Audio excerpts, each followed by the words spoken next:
For a cervical car, we're going to start bringing our chin down to our chest.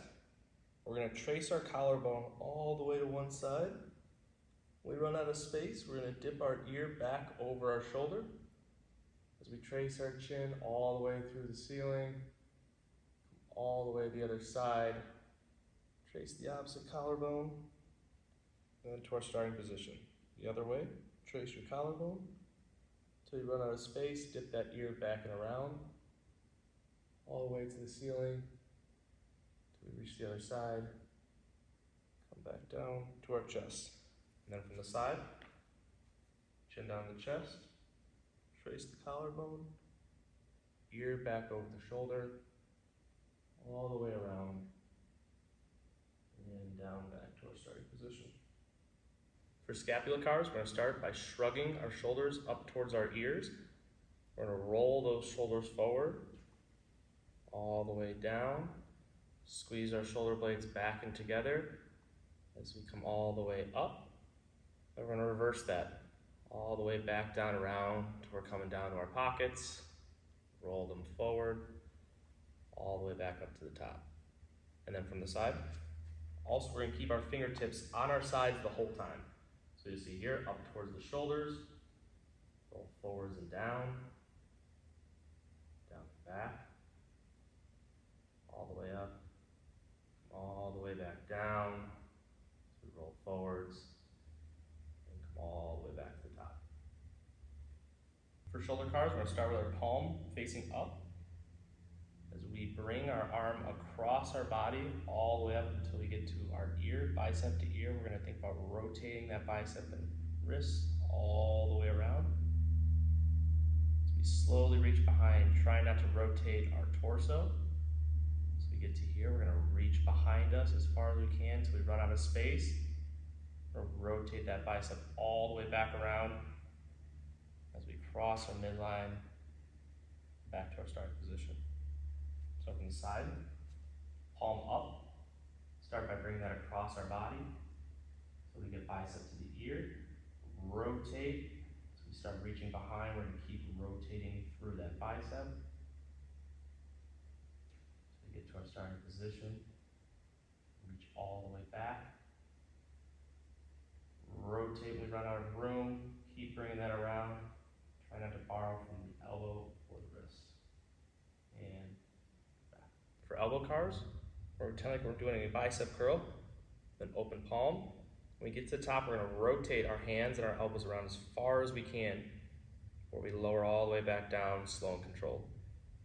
Get to the bottom, we hold that position with our hands, come all the way back to the top, squeeze and rotate as much as we can, palms facing the other way, all the way back down. From the side, make a bicep curl till we get to the top. So we squeeze here, we're going to rotate all the way as far as we can, slowly lower, come back to top, holding that position. Once we get here, we're going to rotate around, all the way back down. For thoracic cars, we're going to start our hands on our shoulders, bring our feet outside the width of our shoulders. We're going to round our upper back until we feel like we can't go any further without using our low back. We're going to rotate to the side. Once we run out of space, we're going to bend over that part and then think about bringing our elbows all the way towards the sky without moving our low back. All the way around. Squeeze that other side. Back to our starting position. Round down. Rotate. Once you can't rotate, you're going to bend over that side. Back and around as our elbows come up towards the ceiling. Around and back down. On the side. What you'll notice is that I'm not rounding my low back. I'm trying to keep as upper mid back as I can. Rotate, bend. My fulcrum is that middle part of my back, all the way up to the ceiling. Rotate around and come all the way back through. For wrist cars, we're going to stabilize our forearm with our other hand. The whole time we're going to try not to allow the forearm to do any of the motion. So keeping our fingers straight, bring them up towards the ceiling, all the way in, as far as you can without that forearm moving. Reach down and around, all the way back to our starting position. And then reverse, reaching all the way to this floor, back around, and up. On the side, same thing, watch my forearm as I come up. When I rotate, I don't lose position of the forearm. All the way down to the floor, and up. For a lot of people, it's really hard not to want to bend those fingers. All the way back down. Okay, hip cars can be a little tricky, so I recommend having something to hold on to. We're going to start with our leg. We're going to cross our midline into what's called external rotation. We're going to bring that up as high as we can. We're going to open our hip all the way to the side. Once we run out of room, we're going to bring our heel up as we try to keep the knee there, all the way around till our knees come together. And we'll reverse that motion, so keeping that knee still bent. Open to the side now. We run out of room. Bring that foot all the way around as we get to our starting position. And back down.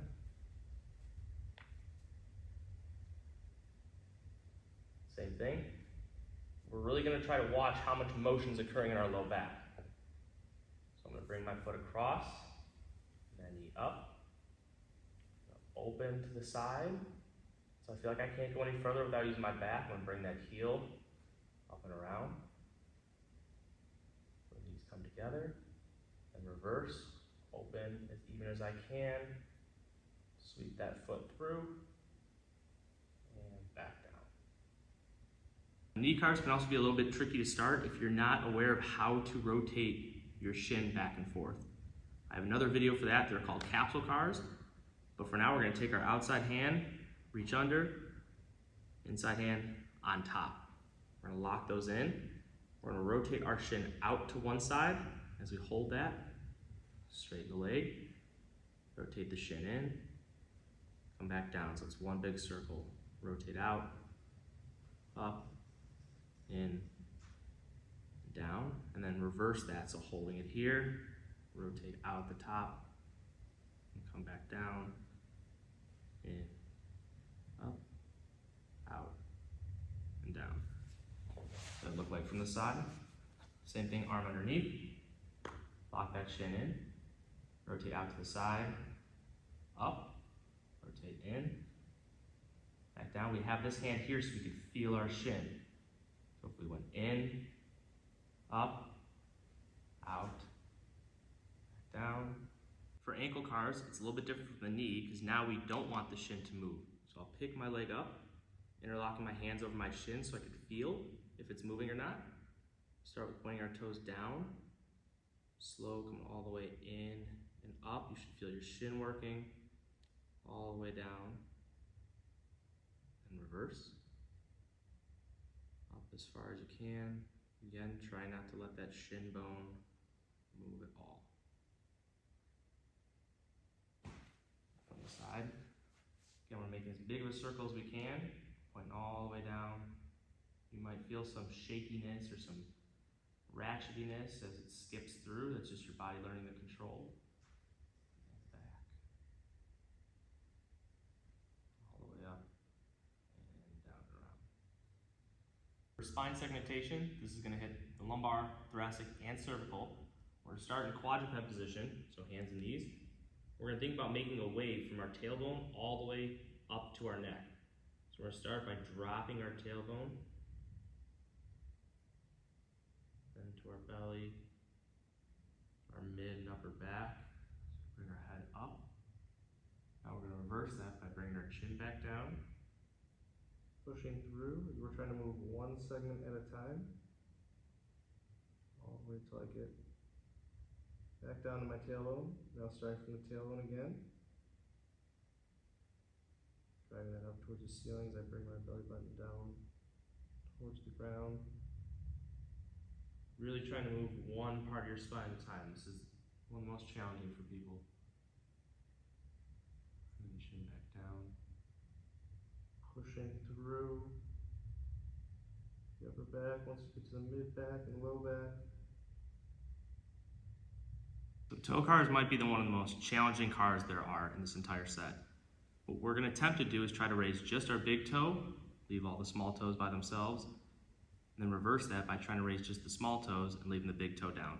Some of you might have to take your hand to help you with that by holding your toes down just to learn. Put your hands where you want to start. You're going to try to raise your big toe up, come back down, and then go small toes, and then big toe. You can either alternate this or just do reps on one side of this. Good. So like I said, some could hold that big toe down, go the small ones, hold these, go the big toe. And from the side, same thing, pick that big toe up, good, pick the small toes up.